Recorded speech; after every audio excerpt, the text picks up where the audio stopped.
আসসালামু আলাইকুম। কুমিল্লা বোর্ড 2021 সালে ফিজিক্সের প্রথম অধ্যায়ের উপর এই সৃজনশীল প্রশ্নটা আসছে। তাহলে তোমরা মনে রাখবে এই টাইপের সৃজনশীল কিন্তু বারবার পরীক্ষায় আসে। তাহলে আমরা এটা শিখে ফেলি, তাই না? প্রথমেই আসো আমরা সৃজনশীল প্রশ্নটা কি দিয়ে আছে একটু দেখে নিই। দেখো, রাতুল স্লাইড ক্যালিপার্সের সাহায্যে বর্গাকার একটি বইয়ের দৈর্ঘ্য পরিমাপ করার সময় প্রধান স্কেলের পাঠ কত পাইছে 12 সেন্টিমিটার এবং ভার্নিয়ার সমপাতন কত পাইছে 6। অর্থাৎ তোমাদের মতো রাতুল নামের একজন স্টুডেন্ট স্লাইড ক্যালিপার্স দিয়ে তার একটা বইয়ের দৈর্ঘ্য মাপতে গেছে।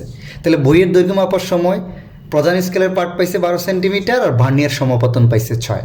আর বইলা দিছে দৈর্ঘ্য পরিমাপে যন্ত্রটির ±0.5 সেন্টিমিটার ত্রুটি থাকতে পারে। অর্থাৎ তুমি যে দৈর্ঘ্যটা মাপছো সেখানে কত পার্সেন্ট ত্রুটি, মানে কতটুকু ত্রুটি হইতে পারে, ±0.5 সেন্টিমিটার। ভার্নিয়ার ধ্রুবকটাও দেয়া আছে। যন্ত্রটির ক্ষেত্রফলে বইলা দিছে কত পার্সেন্ট ত্রুটি গ্রহণযোগ্য, 10% ত্রুটি গ্রহণযোগ্য। এই কথাটা একটু বুঝো, বইটির ক্ষেত্রফলে 10% ত্রুটি গ্রহণযোগ্য। তার মানে তুমি যার জন্য এই প্রোডাক্টটা বানাচ্ছ বা যে কাজে বানাচ্ছ তারা বইলা দিছে যে যন্ত্রটি তুমি যেই দৈর্ঘ্যের মানে মাপো বা বানাও জিনিসটা, সেখানে তারা 10% পর্যন্ত ত্রুটি কি করবে, অ্যালাউ করবে। তাহলে চলো সৃজনশীলে যাই। প্রথমেই বলছে যন্ত্রটির বইটির পরিমাপকৃত দৈর্ঘ্য বের করো। অর্থাৎ ওই যে রাতুল যে বইটার দৈর্ঘ্য মাপছে তার কি বের করতে বলছে, দৈর্ঘ্য, পরিমাপকৃত দৈর্ঘ্য। তাহলে স্লাইড ক্যালিপার্স দিয়ে দৈর্ঘ্য মাপার সূত্রটা কি মনে আছে? আমরা একটু লিখে ফেলি। দেখো তো, এল ইকুয়াল টু কত, এম প্লাস ভি ইন্টু কত, বিসি। স্লাইড ক্যালিপার্স দিয়ে কোনো জিনিসের দৈর্ঘ্য মাপার সূত্র L equal to M plus V into VC. এখানে দেখো এমটা মনে আছে, এমটা হচ্ছে প্রধান স্কেলের পার্ট। দেখো সরাসরি দেয়াই আছে, প্রধান স্কেলের পার্ট কত, 12 সেন্টিমিটার। আচ্ছা, তারপরে তোমাদের দেখো এই বিটা কি বলতো, এই বড় হাতের বিটা, এই বিটা হচ্ছে ভার্নিয়ার সমপাতন। এই যে সরাসরি এখানে দেয়া আছে ভার্নিয়ার সমপাতন কত, 6। আর এই বিসিটা মানে হচ্ছে ভার্নিয়ার ধ্রুবক। তাহলে ভার্নিয়ার ধ্রুবকটাও দেখো এখানে কত দেয়া আছে, তাই না? কত, 0.01 সেন্টিমিটার। একটা জিনিস খেয়াল করো, প্রধান স্কেলের পার্টও সেন্টিমিটারে আছে, ভার্নিয়ার ধ্রুবকটাও সেন্টিমিটারে আছে, একই ইউনিটে আছে। তাহলে আমার কাউকে চেঞ্জ করার দরকার নেই। আলহামদুলিল্লাহ, বসায় দিলে আমার আনসারটা কি চলে আসবে। চলো বসায় দিই তাড়াতাড়ি। এটা কত, 12 প্লাস এটা হলো 6 ইন্টু ভার্নিয়ার ধ্রুবকের মান 12 প্লাস 6 ইন্টু এত। তোমরা এটা ক্যালকুলেটর দিয়ে করে দেখবা, এটা পাবা 12.06 সেন্টিমিটার। তাহলে খুব সহজেই তুমি বইটার পরিমাপকৃত দৈর্ঘ্য বের করে ফেললা। 3 মার্ক, একদম 100 পেয়ে গেলা। চলো আমরা ঘ নম্বর প্রশ্নে যাই। এখন তোমরা মজার অঙ্কটা দেখো, ঘ নম্বর অঙ্ক। এই ঘ নম্বর অঙ্কটা একটু আগে বুঝতে হবে করার আগে। দেখো, উল্লিখিত যন্ত্র দ্বারা, মানে এই যে উদ্দীপকের এই যে স্লাইড ক্যালিপার্স দ্বারা, হ্যাঁ, পরিমাপকৃত ক্ষেত্রফল গ্রহণযোগ্য কিনা তোমার মতামতটা দিতে বলছে। মানে গাণিতিকভাবে মতামত দিতে বলছে। তোমার মতামত দিলে হবে না যে গ্রহণযোগ্য না, তাই না? তাহলে আমরা অঙ্ক করে দেখব যে আসলে আমি এই যন্ত্র দ্বারা যদি এই বইটার ক্ষেত্রফল বের করি তাইলে সেটা গ্রহণযোগ্য হবে কি হবে না। অর্থাৎ উল্লিখিত যন্ত্র দ্বারা পরিমাপকৃত ক্ষেত্রফল গ্রহণযোগ্য কি না। তো এইটা করার আগে তোমরা এখানে একটা জিনিস দেখো তো ভাইয়া, এখানে বইলা দিছে বইটার ক্ষেত্রফলে কত পার্সেন্ট ত্রুটি গ্রহণযোগ্য, 10%। তার মানে আমি যে স্লাইড ক্যালিপার্স দিয়ে দেখব বইটির ক্ষেত্রফলটা বের করার সময় আপেক্ষিক ত্রুটিটা কত হচ্ছে। যদি সেইটা 10% বা 10%-এর কম হয় তাহলে বুঝবো যে এই যন্ত্র দ্বারা আমার পরিমাপকৃত ক্ষেত্রফল কি গ্রহণযোগ্য হবে। অর্থাৎ এই মানে যে যন্ত্রটা আমি বানাচ্ছি সেটা ওকে, সেটা আমি কি করে দিতে পারবো, সেল করে বা মার্কেটে ছেড়ে দিতে পারবো। তাহলে কি বলছে, বইটির ক্ষেত্রফলে 10% ত্রুটি গ্রহণযোগ্য। তাহলে তুমি যে মাইপা পাচ্ছ না সেখান থেকে আপেক্ষিক ত্রুটিটা কত হয় দেখো ক্ষেত্রফলের ক্ষেত্রে। সেটা যদি 10% বা তার কম হয় তাহলে বলবো গ্রহণযোগ্য, আদারওয়াইজ কি না, গ্রহণযোগ্য না। তোমাকে আইদার যন্ত্র চেঞ্জ করতে হবে অথবা কী করতে হবে, বস্তু চেঞ্জ করতে হবে। ওকে, চলো শুরু করি তাহলে। প্রথমেই কি আমার কিন্তু এই ঘতে আমি পাইছি কি, বর্গাকার বইটির দৈর্ঘ্য। এই যে একটু আগে তোমাদের দেখাইছিলাম এই ঘ নম্বর প্রশ্নে, এটার দৈর্ঘ্য কত ছিল, 12.06 সেন্টিমিটার, মনে আছে? তাহলে আমি এখান থেকে লিখে দিছি গ হতে পাই বর্গাকার বইটির দৈর্ঘ্য 12.06 সেন্টিমিটার, মানে ঘ নম্বর অঙ্কে। আচ্ছা, তাইলে এখন আমি দেখি বর্গাকার বইটির ক্ষেত্রফল কত হবে। তাহলে বর্গাকার বইটা কিন্তু বর্গাকার বলে দিচ্ছে, দেখো। তাহলে বইয়ের দৈর্ঘ্য দেওয়া থাকলে ক্ষেত্রফল কত হবে, দৈর্ঘ্য স্কোয়ার। বর্গক্ষেত্রের ক্ষেত্রফল আমরা সবাই জানি, এই যে দেখো 12.06 হোল স্কোয়ার হয়ে গেল। তাহলে এটার ক্ষেত্রফল তোমরা ক্যালকুলেটর দিয়ে করে দেখবা, এটার ক্ষেত্রফল পাবা 145.444 সেন্টিমিটার স্কোয়ার। ক্ষেত্রফল স্কোয়ার হবে, সেন্টিমিটার স্কোয়ার মানে বর্গ সেন্টিমিটার, তাহলে 145.444 সেন্টিমিটার স্কোয়ার। তাহলে তুমি যে স্লাইড ক্লিপার্স দিয়ে বস্তুর দৈর্ঘ্য পাইছে এত, এই স্লাইড ক্লিপার্স দিয়ে মাইপা তুমি বইটার ক্ষেত্রফল পাবা এত, তাই তো? এখন আপেক্ষিক ত্রুটি বের করার সূত্রটা মনে আছে তোমাদের? আমি একটু রিভাইজ দিচ্ছি। আপেক্ষিক ত্রুটি আমরা কেমনে বের করি? চূড়ান্ত ত্রুটি ডিভাইডেড বাই পরিমাপকৃত মান ইন্টু 100। অর্থাৎ আপেক্ষিক ত্রুটি যে কোনো জিনিসের কেমনে বের করব, তুমি যে ওই জিনিসটার দৈর্ঘ্য বা যা পরিমাপ করে যেটা পাইছো এটা হবে তোমার পরিমাপকৃত মান, আর ওইটার ক্ষেত্রে তোমার চূড়ান্ত ত্রুটি কত বসায় ইন্টু 100 করে দিলেই তোমার আপেক্ষিক ত্রুটি পেয়ে যাবে। তাহলে আমি এখানে কিসের আপেক্ষিক ত্রুটি বের করতেছি? ক্ষেত্রফল নির্ণয়ের ক্ষেত্রে। তাহলে ক্ষেত্রফল নির্ণয় কিন্তু আমার পরিমাপকৃত মান হবে এইটা, দৈর্ঘ্য হইলেও এইটা, ক্ষেত্রফল হইলেও হবে এইটা। তাহলে এই ক্ষেত্রফল বের করতে গিয়া আমি দেখি যে চূড়ান্ত ত্রুটি কত হয়েছে, সেটা বসায় দিলে আপেক্ষিক ত্রুটিটা আমি কি পেয়ে যাব। তাহলে আগে চূড়ান্ত ত্রুটিটা আমার কি করতে হবে? বের করতে হবে। তাহলে চূড়ান্ত ত্রুটি বের করার সিস্টেমটা কিন্তু আমার আগের লেকচারগুলোতে আছে, একটু দেখে নিও অথবা এখানে একটু বুঝে নাও। তাহলে বইটার ক্ষেত্রফল বের করা শিখছো, ওকে।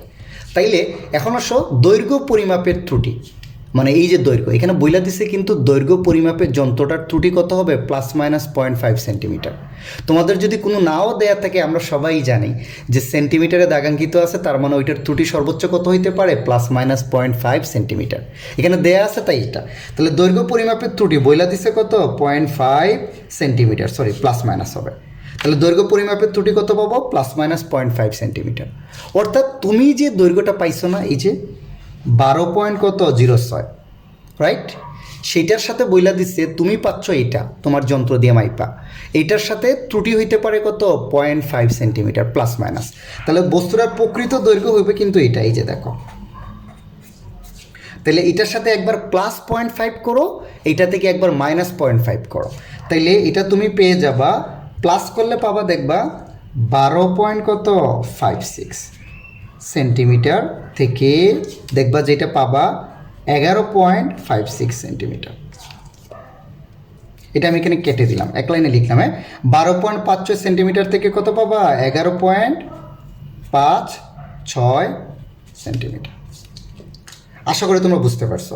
এখানে জিনিসটা আমি বুঝাচ্ছি, দেখো দৈর্ঘ্য পরিমাপের সর্বোচ্চ ত্রুটি কত হইতে পারে? ±0.5 সেন্টিমিটার। তাহলে প্রকৃত দৈর্ঘ্যটা কত হবে?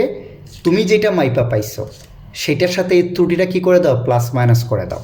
একবার প্লাস করো 12.5656, একবার মাইনাস করো 12.06 থেকে -0.5 করো, দেখবা যে এটা পাবা 11.56 সেন্টিমিটার। অর্থাৎ আসলে যেহেতু ত্রুটি আমি বলে দিচ্ছি এত হইতে পারে, তাহলে আমার বস্তুর প্রকৃত দৈর্ঘ্য দেখো এত থেকে এত এর মধ্যে যে কোনোটা হইতে পারে। ডান। তার মানে তুমি এখন দেখবা এই যে সবচেয়ে বড় মান নিয়ে চূড়ান্ত ত্রুটি বের করার সিস্টেম ক্ষেত্রফলের ক্ষেত্রে, হ্যাঁ, প্রকৃত দৈর্ঘ্য থেকে মানে প্রকৃত দৈর্ঘ্যটা বের করবা ত্রুটি কাউন্ট করে, তারপরে এই যে সবচেয়ে বড় দৈর্ঘ্য নিয়ে তুমি দেখবা যে আসলে যদি আমি এটা পাইতাম তাহলে ক্ষেত্রফল কত হইতো, আর ছোটোটা নিয়ে দেখবা যে এটা পাইলে ক্ষেত্রফল কত হইতো। মানে তুমি ক্ষেত্রফল সর্বোচ্চ দৈর্ঘ্য কত পাইতে পারো? 12.56। তাহলে তখন ক্ষেত্রফল কত হবে? এই যে 12.56 হোল স্কয়ার, বর্গাকার বস্তু, তাহলে এটার ক্ষেত্রফল হবে 12.56 হোল স্কয়ার। এটা পারবা তোমরা? তাহলে এটার মান তোমরা হিসাব করে দেখবা 157.75 সেন্টিমিটার স্কোয়ার। মানে এখান থেকে প্রকৃত দৈর্ঘ্য সবচেয়ে বড়টাকে স্কোয়ার করে দিলে তুমি সবচেয়ে বড় ক্ষেত্রফল পেয়ে যাবা, আর ছোটোটার স্কোয়ার করে দিলে সবচেয়ে ছোটো ক্ষেত্রফল পেয়ে যাবা। ছোটোটা কত? 11.56 স্কোয়ার। এটা হিসাব করে দেখবা তোমার মান পাবা 133.63 সেন্টিমিটার স্কোয়ার। তাইলে তুমি মনে রাখবা যে ক্ষেত্রফলের আপেক্ষিক ত্রুটি বের করার সিস্টেম হচ্ছে দৈর্ঘ্যের যে ত্রুটিটা দেয়া থাকবে সেটা প্লাস মাইনাস করে তুমি একটা বড় দৈর্ঘ্য পাবা, তুমি যেটা পাইছো তার চেয়ে একটু বড় পাবা একটা, তার চেয়ে ছোটো পাবা একটা। বড়টার স্কোয়ার করলে সবচেয়ে বড় ক্ষেত্রফল পেয়ে যাবা, ছোটোটার স্কোয়ার করলে সবচেয়ে ছোটো ক্ষেত্রফল পেয়ে যাবা। বুঝছো?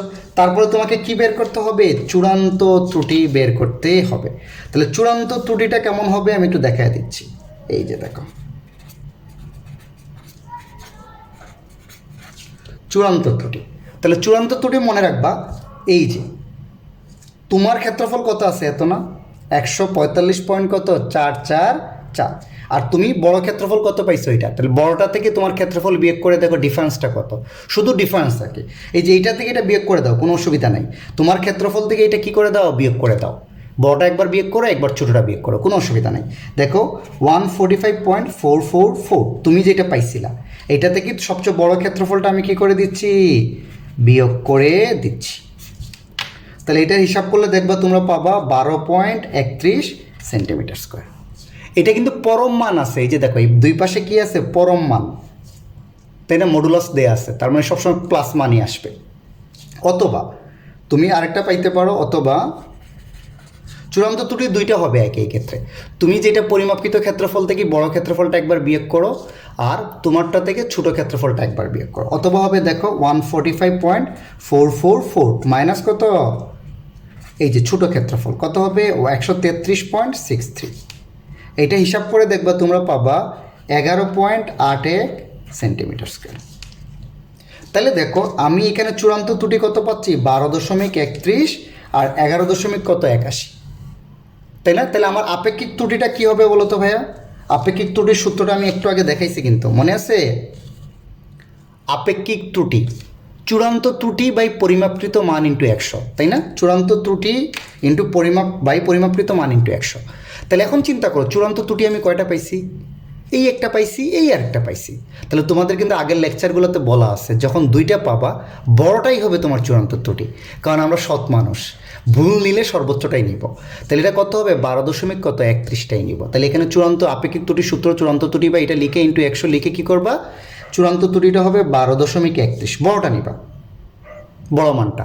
আর তোমার পরিমাপকৃত মান কিন্তু এইটা, এই যে তুমি যেটা পরিমাপ করে ক্ষেত্রফল পাইছো 145.444, ওই যে এখানে বসায় দাও 145.444 ইন্টু সূত্রের 100। এটা যদি হিসাব করো তাহলে তোমরা পাবা 8.5%।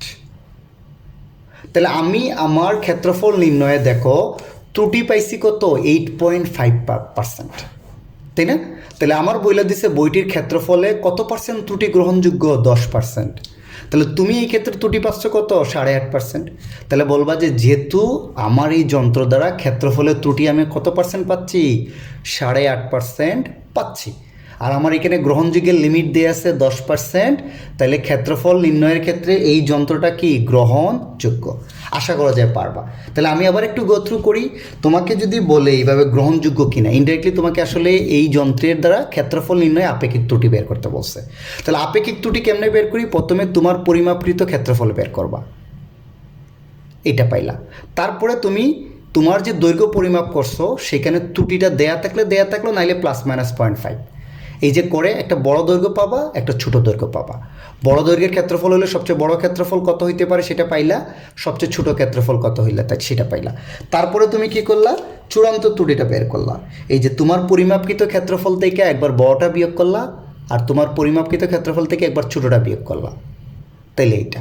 তারপরে তোমার সূত্রে বসায় দাও, আপেক্ষিক ত্রুটি ইজ ইকুয়াল টু কত, চূড়ান্ত ত্রুটি বাই পরিমাপকৃত মান ইন্টু 100।